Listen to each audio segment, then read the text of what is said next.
EU AB cruise to Roro 25 certified to Embark 1001. How many ABs are there sailing today with European passport certified to 5 on board cruise ships that thinking, why do I need to be today in this queue? Why do I need to share the cabin with 4, for example, whilst it could be 2? Why I need to queue to eat, queue to go to the shower, queue to here, queue to there? Why are there so many people around?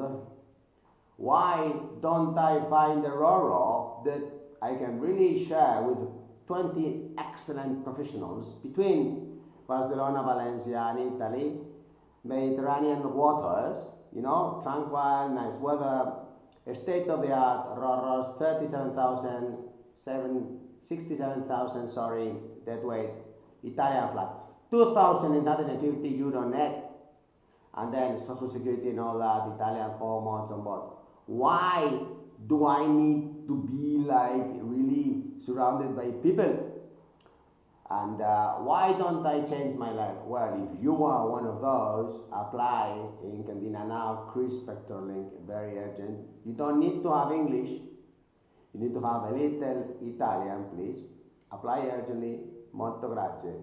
Muchas gracias. Thank you very much.